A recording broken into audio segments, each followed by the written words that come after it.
Le halal, c'est un concept musulman qui veut dire pur et pureté, et ce qui est autorisé pour le musulman. Ça englobe tous les actes de la vie quotidienne, mais ce à quoi nous nous intéressons plus particulièrement, c'est l'abattage des animaux. L'abattage halal nécessite 3 conditions. Premièrement, que l'animal ne soit pas étourdi avant d'être saigné, qu'il soit saigné par un égorgement large qui sectionne toutes les structures de la gorge, trachée et œsophage, et que l'animal soit tourné vers la Mecque en prononçant une formule coranique, nécessairement donc par un musulman. L'œsophage et la trachée sont à côté l'un de l'autre dans le cou, et que la section de l'œsophage, qui n'est pas ligaturée, alors que dans l'abattage classique on le ligature, fait que il y a des régurgitations gastriques qui viennent souiller la plaie.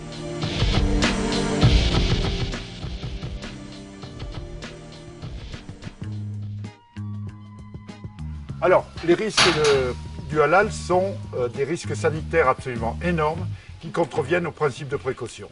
C'est-à-dire que la réglementation actuelle impose, lors de la saignée, d'épargner la trachée et l'œsophage, pour des raisons d'hygiène.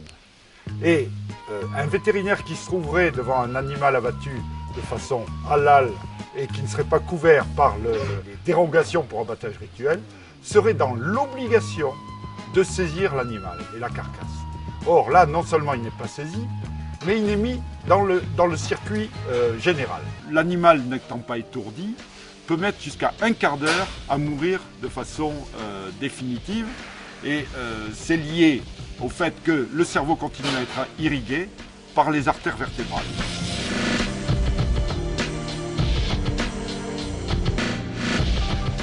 En ce qui concerne l'abattage moderne, que je qualifierais moderne, l'animal est étourdi avant d'être saigné.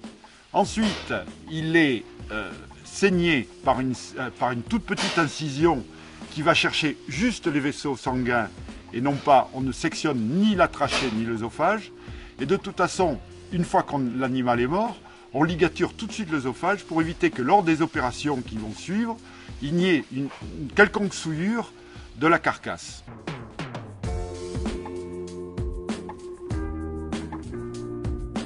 Oui, alors nous sommes d'autant plus trompés que tous les responsables politiques ont toujours refusé jusqu'à maintenant d'étiqueter de façon spécifique le halal. Et nous consommons du halal sans le savoir, sans connaître les risques que nous encourons sur le plan sanitaire, notamment les enfants et les personnes âgées ou immunodéprimées. Et également, nous finançons un culte à notre insu, puisque la certification halal qui est donnée par 3 mosquées, la mosquée d'Evry, de Paris et de Lyon, rapporte 15 centimes du kilo à ces mosquées. Ce n'est pas moi qui le dis, c'est le recteur de la mosquée de Lyon, le Kamel Kaptan, hein, donc je n'invente rien. Et il y a ensuite une tromperie sur la marchandise, il y a une discrimination aussi à l'embauche, puisque seul un musulman peut abattre halal. Donc ça écarte de cette pratique tous ceux qui ne seraient pas musulmans.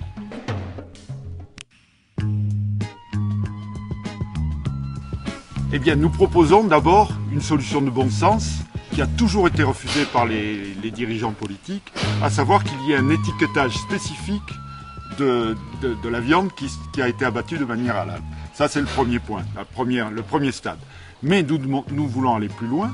Nous voulons que l'abattage halal soit interdit pour des raisons de protection animale et de protection sanitaire du consommateur, comme l'ont fait des pays comme la Suisse, le Danemark ou la Norvège. Donc quand on voit ces animaux qui sont si touchants, on a envie de leur donner une mort qui soit digne d'eux, même si on doit les consommer pour notre santé, mais il est nécessaire qu'on les respecte.